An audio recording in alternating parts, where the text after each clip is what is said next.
बारगी तो ऐसा लगता है जैसे मोदी अमेरिका के किसी शहर में नहीं, भारत के ही किसी शहर के दौरे पर है। मोदी जहां भी जा रहे हैं, उन्हें देखने, उनसे मिलने और उनकी सुनने के लिए हजारों के तादाद में लोग इकट्ठे हो रहे हैं। यहां तक कि भारत जैसे विकासशील देश को हिकारत की नजर से देखने वाला अमेरिकी मीडिया भी इस बार मोदी के शान में कसीदे पड़ रहा है। अमेरिकी प्रेसिडेंट बराक ओबामा ने मोदी को डिनर का न्योता तो दिया, इसके अलावा लगातार दूसरे दिन भी वो मोदी से मुलाकात कर रहे हैं। इसी तरह व्हाइट हाउस से भी खास तौर पर प्रधानमंत्री मोदी के अमेरिकी दौरे के लिए खास तौर पर एक प्रेस कॉन्फ्रेंस का आयोजन किया गया और यह है मोदी का मैजिक, मोदी का जलवा। इसलिए हम कह रहे हैं अमेरिका में आ गए मोदी, छा गए मोदी।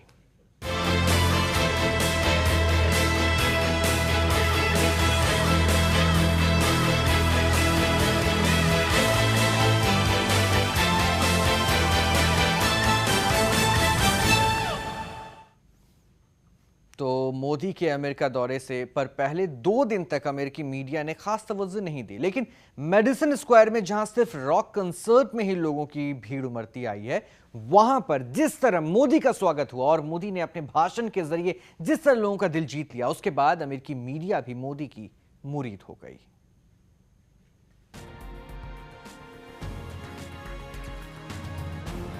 मोदी के अमेरिका दौरे को लेकर जहां अमेरिकी भारतीय समुदाय में जश्न का आलम है, वहीं इस दौरे को अमेरिकी मीडिया ने भी खास तवज्जो दी है और उस तरह शायद आज तक भारत के किसी प्रधानमंत्री के अमेरिका दौरे को हाथों हाथ नहीं लिया गया था। अमेरिका के सबसे प्रतिष्ठित अखबार न्यूयॉर्क टाइम्स ने मेडिसन स्क्वायर में मोदी को सुनने आई लोगों की तादाद और मोदी को लेकर भारतीय समुदाय के जुनून पर गौर किया है। लोगों ने अपने की तस्वीर लगा रखी थी, वो पोस्टर लहरा रहे थे, उनके नाम के नारे लगा रहे थे, उनके नारे सुना रहे थे। 19,000 लोग सिर्फ एक स्टार को देखने और सुनने आए थे। मेडिसन स्क्वायर गार्डन पर बड़ी स्क्रीन पर उनकी तस्वीर आ रही थी और स्टेज पर उनकी लाइव तस्वीर बन रही थी। और जब रविवार को बड़ी भीड़ से गुजरकर वो सामने आए तो ऐसा लगा जैसे सारे निक्स, रेंजर्स, बिली जोएल और ब्रूस स्प्रिंगस्टीन एक साथ इस मंच पर आ गए हों। मोदी मोदी मोदी के नारे के शोर में मंच पर मोदी को पेश करने की अनाउंसर की कोशिश कहीं डूब गई। यहाँ हर शख्स मोदी से वाकिफ था। मोदी को यहाँ किसी पहचान की जरूरत नहीं थी। अमेरिकी दौरे ने मोदी को एक कूटनीतिज्ञ और दुनिया के बड़े नेता के तौर पर पेश किया है। हीरो के तौर पर उनके स्वागत से 3 दर्जन से ज्यादा अमेरिकी सांसद, सीनेटर और एक गवर्नर को जरूर हैरानी हुई होगी, जिनमें से किसी के लिए भीड़ ने ज्यादा उत्साह से तालियां नहीं बजाई। अमेरिकी अखबार वॉशिंगटन पोस्ट ने भी मेडिसन स्क्वायर पर छाए मोदी मैजिक को सुर्खियों में जगह दी है। रविवार को मेडिसन स्क्वायर गार्डन में एक सीट भी खाली नहीं थी, जबकि यहाँ निक्स का कोई गेम या जेजी का कॉन्सर्ट नहीं था। पहले दौरे पर न्यूयॉर्क आए तो 18,500 से ज्यादा लोग मेडिसन स्क्वायर में उन्हें देखने और सुनने इकट्ठा हुए। वैसे छिटपुट तौर पर कुछ लोगों ने मोदी की अमेरिका यात्रा पर विरोध भी जताया है, लेकिन टाइम्स स्क्वायर में उनके स्वागत के लिए सैकड़ों की तादाद में लोग इकट्ठा हुए। वहीं चीन की सरकार की राय को तवज्जो देने वाले अखबार ग्लोबल टाइम्स ने मोदी के दौरे की मुखालफत की है। अमेरिका में इस बार मोदी का जिस तरह शानदार स्वागत हो रहा है, ये उसके एकदम विपरीत है। जिस तरह 2005 में अमेरिका ने उन्हें वीजा देने से इनकार कर दिया था, लेकिन इसके बावजूद न्यूयॉर्क कोर्ट ने उनके खिलाफ समन जारी किया, जिसके बाद उनके इस दौरे पर सवाल उठ रहे हैं। पाकिस्तानी अखबार डॉन ने मोदी मैजिक को ज्यादा जगह तो नहीं दी। हाँ, इजराइल के पीएम बेनियामिन नेतन्याहू से उनकी मुलाकात को जरूर सुर्खियों में जगह दी है। अखबार के मुताबिक 11 साल में दोनों देशों के प्रधानमंत्री के बीच ये पहली अहम मुलाकात थी। मुलाकात से खुश नेतन्याहू ने कहा, यह रिश्ता रोमांचित करने वाला है, अब तो बस आकाश ही हमारी सीमा है। नेतन्याहू ने मोदी को इजराइल आने का न्योता दिया। अगर ऐसा होता है तो किसी भारतीय पीएम की ये पहली इजराइल यात्रा होगी।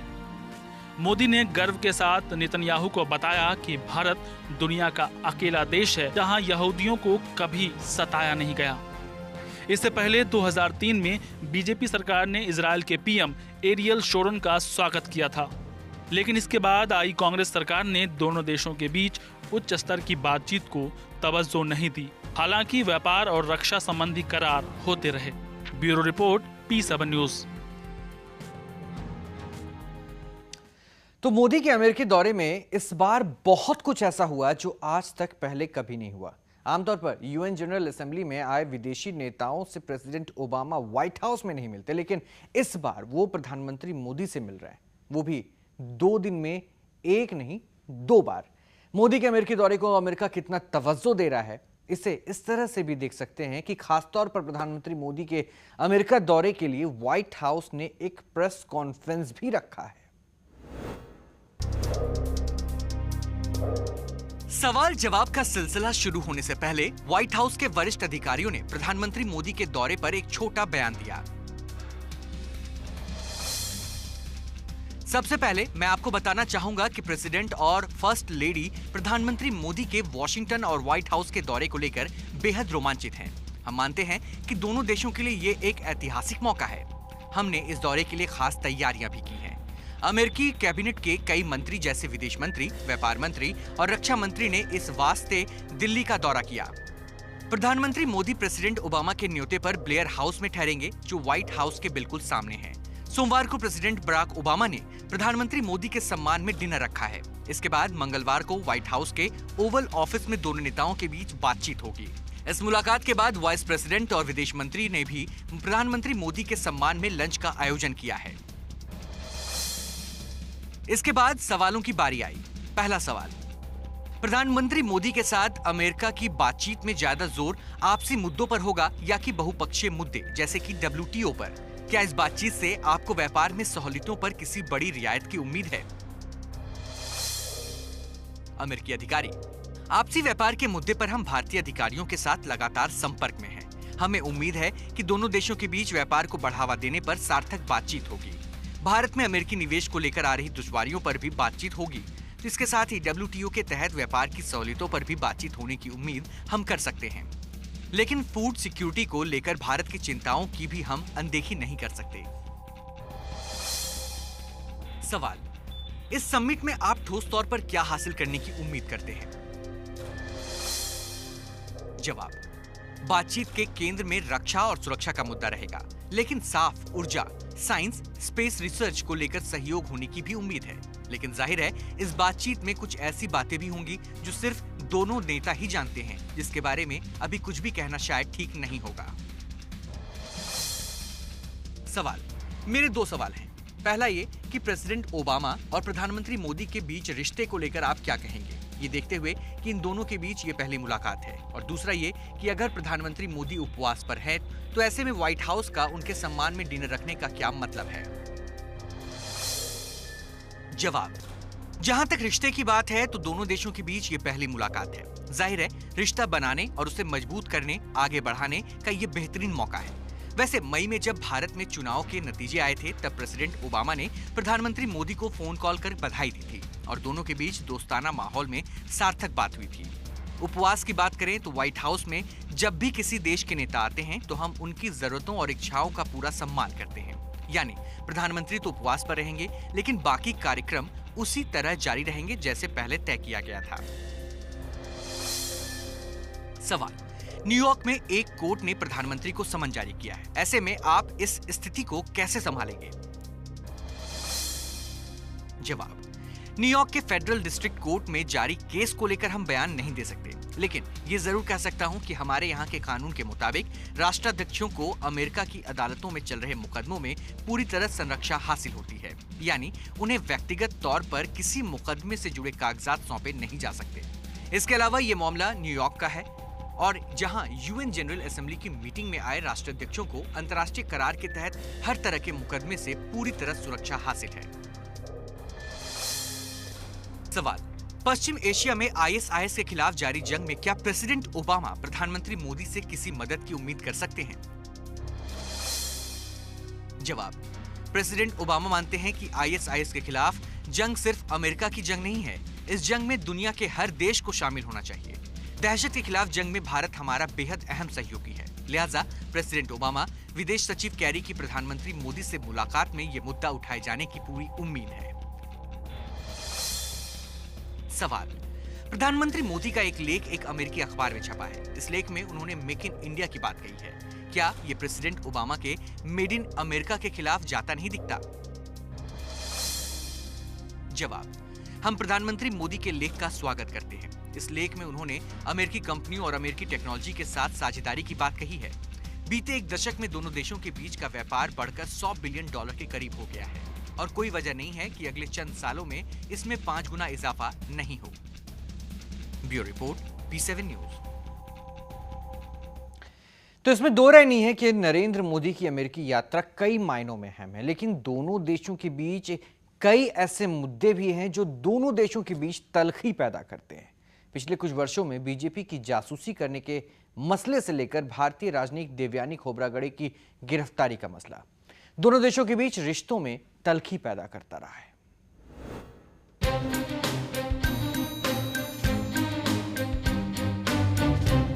प्रधानमंत्री नरेंद्र मोदी की अमेरिका यात्रा दोनों देशों के लड़खड़ाते द्विपक्षीय संबंधों को बेहतर करने के लिए सुनहरा मौका होगा। हालांकि इसके लिए हालात अनुकूल नहीं कहे जा सकते हैं। इसमें दो राय नहीं कि अमेरिकी जमीन पर पहुंचे मोदी के लिए ये दौरा कई मायनों में अहम है, लेकिन इससे ज्यादा भारत के लिए भी है। अभी तक मोदी का ये दौरा उनसे जुड़े वीजा विवाद के परिप्रेक्ष्य में मिली बड़ी जीत की तरह देखा जा रहा है, लेकिन दोनों देशों के बीच कई ऐसे विवादित मुद्दे हैं जिन पर दोनों देशों के स्टैंड से ही ये साफ हो सकेगा कि आगे दोनों देशों के बीच रिश्ता कैसा बनता है।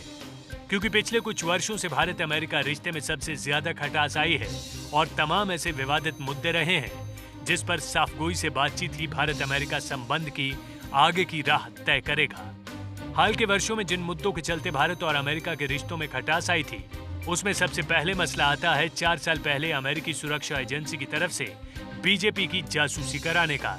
अमेरिका पर भारतीय जनता पार्टी की जासूसी कराने का आरोप है। गौर करने वाली बात यह है कि अमेरिकी कोर्ट ने 2010 में बीजेपी की जासूसी को मंजूरी दी थी। हालांकि भारत ने अमेरिकी डिप्लोमेट को बुलाकर साफ कर दिया था कि अमेरिका इस मामले में ठोस जवाब दे, क्योंकि ऐसी घटना भारत को कतई मंजूर नहीं है।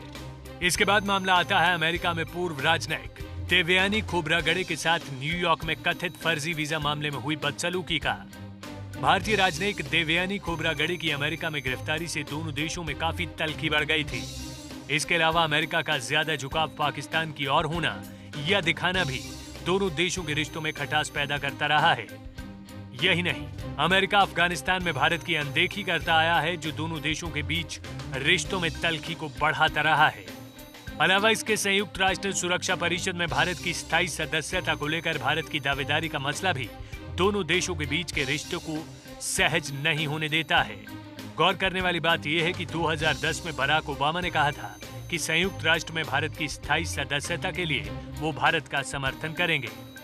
इसके अलावा भारत अमेरिका के बीच एकमात्र परमाणु समझौता हुआ था। इससे भारत को लाभ हुआ और भारत पर लगे परमाणु प्रतिबंध हटाए गए थे, लेकिन अमेरिका के साथ ये समझौता अभी भी अधर में ही है। इसके साथ ही जेनेवा में विश्व व्यापार सम्मेलन के दौरान जो समझौता होना था, वो महज भारत के स्टैंड की वजह से गिर गया। उसे लेकर भी दोनों देशों के रिश्ते में काफी तलखी आई है। गौर करने वाली बात यह है कि इस सम्मेलन में भारत फूड स्टॉक पाइलिंग के क्षेत्र में रियायत की वकालत करता रहा है। Bureau report, P7 news. Turkey दौरे पर गए प्रधानमंत्री ने मेडिसन स्क्वायर में अपने भाषण से लोगों का दिल जीत लिया और इस दौरान लोगों में मोदी को देखने और सुनने का जबरदस्त क्रेज रहा। मोदी ने भी प्रवासी भारतीयों को कई तोहफे दिए। अमेरिका में दिखा भारतीयों का जलवा। भारतीय रंग में रंगा मेडिसन स्क्वायर। देशभक्ति के गीतों से सराबोर हुआ मेडिसन स्क्वायर में जय हो। शायद अमेरिका के इतिहास में ऐसा पहली बार हुआ जब वहां पहुंचे किसी भी देश के प्रधानमंत्री के स्वागत के लिए ऐसा भव्य इंतजाम किया गया हो। मोदी के भाषण से पहले पूरा मेडिसन भारतीय रंग में रंगा नजर आया। मेडिसन में माहौल किसी उत्सव से कम नहीं था। मोदी का भाषण सुनने के इंतजार में बैठे लोगों ने हर तरह के भारतीय संगीत का भरपूर लुत्फ उठाया। मोदी के पोर्ट्रेट बनाए गए। एक तरह से कहें तो देशभक्ति से सराबोर नजर आया अमेरिका का मैडिसन स्क्वायर। जिन लोगों को मैडिसन स्क्वायर में जगह नहीं मिल पाई, उन्हें भी मायूस नहीं होने दिया गया। मैडिसन के बाहर लगे विशाल स्क्रीन पर भीतर के हर रंग को लाइव पेश किया गया। क्या बच्चे क्या बूढ़े, सभी के भीतर मोदी की झलक देखने की गजब सी ललक थी। मैडिसन स्क्वायर के भीतर मोदी की टी शर्ट पहने लोगों की तादाद भी बहुत थी। हर किसी की जुबान पर था तो बस मोदी, दिल में मोदी, जुबान पर मोदी। हाथ में तिरंगा लिए मैडिसन स्क्वायर के बाहर बच्चों का उत्साह भी देखते ही बढ़ रहा था। मोदी के मंच पर आने से पहले देश से गए कई कलाकारों ने भी अमेरिका में बसे भारतीयों का भरपूर मनोरंजन किया और फिर हुआ मोदी का शानदार आगाज। जैसे ही मोदी मैडिसन के भीतर दाखिल हुए, 18,000 से भी ज्यादा लोगों से खचाखच भरा मैडिसन स्क्वायर मोदी मोदी के नारों से गूंज उठा। हर किसी की आंखों में मोदी की एक झलक पाने की ललक देखते ही बन रही थी। लिहाजा मोदी ने भी किसी को निराश नहीं किया। वो खुद आगे बढ़े और लोगों का अभिवादन स्वीकार किया। और फिर राष्ट्रीय गान शुरू होते ही मैडिसन के भीतर बैठे तमाम भारतीयों का दिल सामने आ गया।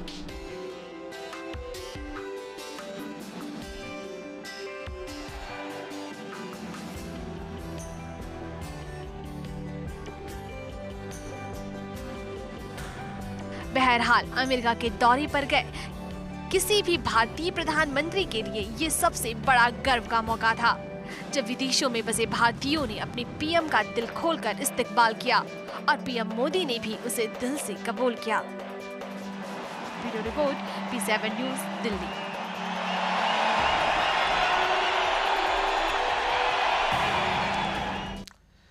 तो प्रधानमंत्री नरेंद्र मोदी का मिशन अमेरिका बदस्तूर जारी है। 5 दिनों के अमेरिका दौरे के तीसरे दिन भी पीएम मोदी का कार्यक्रम व्यस्तताओं भरा रहा। तीसरे दिन यानी रविवार को पीएम मोदी ने मैडिसन स्क्वायर पर भारतीय अमेरिकी समुदाय को अपने विजन से रूबरू करवाया। वहीं मोदी ने इजरायल के पीएम नेतन्याहू से भी मुलाकात की। अमेरिका में नरेंद्र मोदी का तीसरा दिन। पहले मैडिसन स्क्वायर में चलाया जादू, फिर चला मुलाकातों का दौर।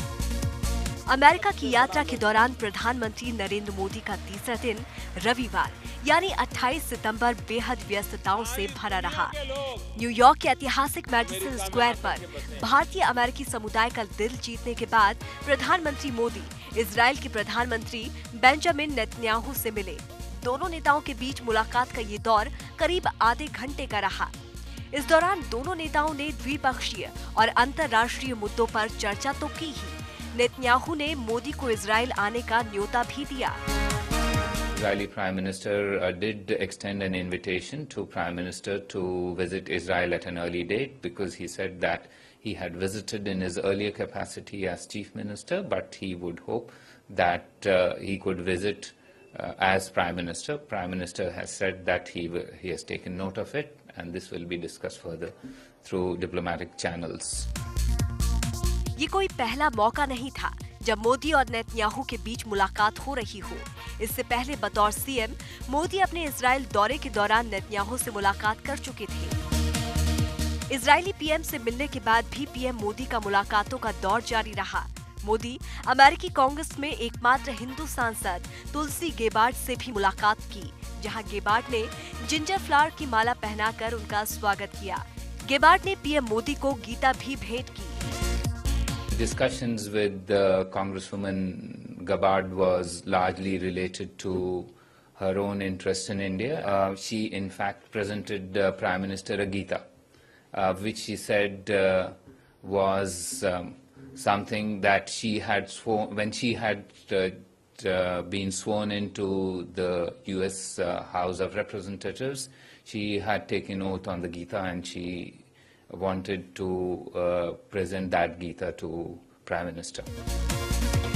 खास बात ये रही कि गेबार्ड ने जो गीता मोदी को भेंट की वो उनके पास बचपन से थी। यही नहीं, अमेरिकी प्रतिनिधि सभा का सदस्य चुने जाने पर गेबार्ड ने इसी गीता की शपथ भी ली थी। Bureau report, V7 news. और अमेरिका दौरे के दूसरे दिन भी यानी कि इस शनिवार को प्रधानमंत्री मोदी का दिन व्यस्तता भरा रहा। मोदी ने अपनी सुबह की शुरुआत 9/11 स्मारक पर श्रद्धांजलि अर्पित करके की, तो संयुक्त राष्ट्र महासभा के अपने पहले संबोधन में नापाक पाक की जमकर उन्होंने खरी खरी भी उसे सुनाई।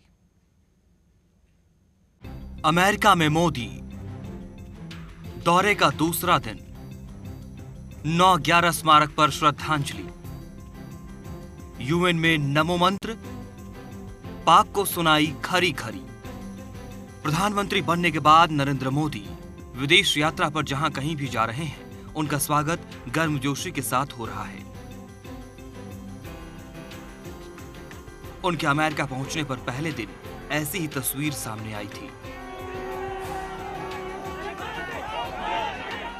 लेकिन दौरे के दूसरे दिन शनिवार यानी 27 सितंबर की अगर बात करें तो उनका कार्यक्रम व्यस्तताओं से भरा रहा।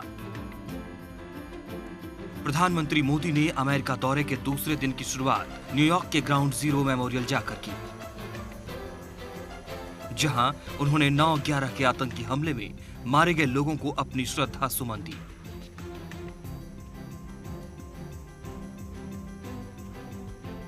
ग्राउंड जीरो वही जगह है जहां कभी वर्ल्ड ट्रेड सेंटर की 2 गगनचुंबी इमारतें हुआ करती थी। लेकिन 11 सितंबर 2001 को किए गए अलकायदा के हवाई हमले में वो पूरी तरह तबाह हो गई थी। इस हमले में करीब 3000 लोगों की जान गई थी। ये अमेरिका पर हुआ अब तक का सबसे बड़ा आतंकी हमला था।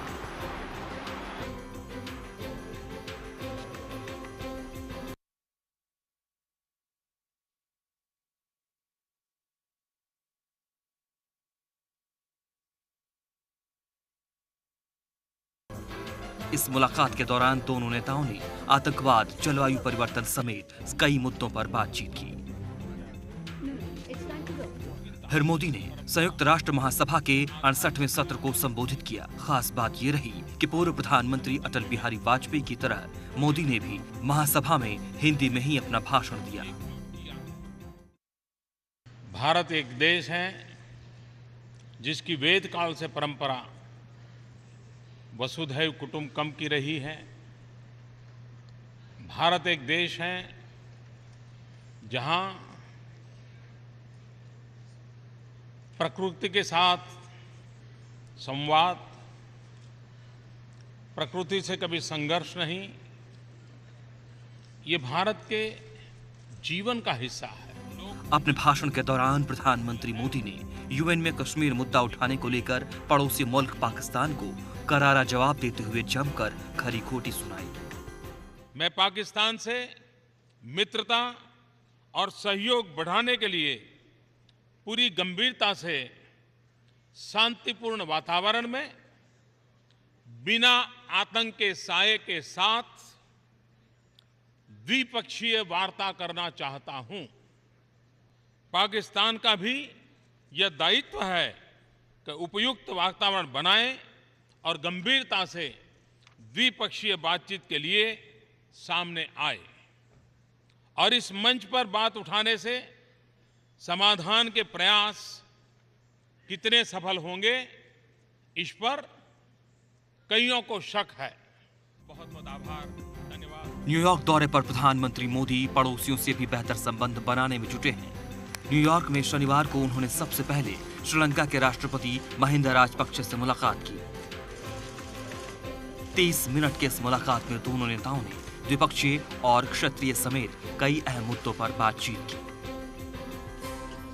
इसके बाद मोदी ने बांग्लादेश की प्रधानमंत्री शेख हसीना से मुलाकात की और उनसे भी आपसी रिश्तों को मजबूत बनाने पर चर्चा की। पीएम बनने के बाद मोदी की शेख हसीना से ये पहली मुलाकात थी।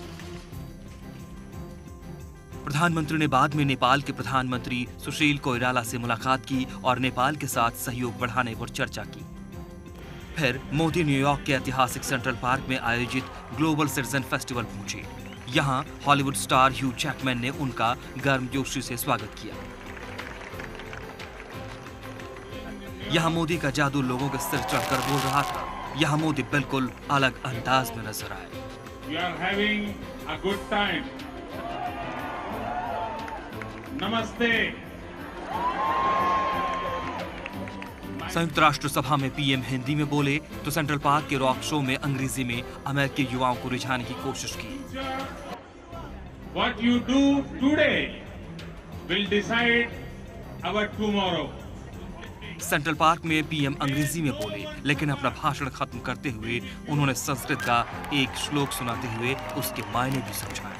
सर्वे भवन्तु सुखिनः, सर्वे सन्तु निरामया, सर्वे भद्राणि पश्यन्तु, मा कश्चित् दुःखभाग् भवेत्। ओम शांति शांति शांति। साफ है, पीएम मोदी ने अपने अमेरिकी मिशन के दौरान दुनिया के सामने भारत की एक अलग छवि बनाने में अपनी तरफ से कोई कसर नहीं छोड़ी। Bureau report, P7 news.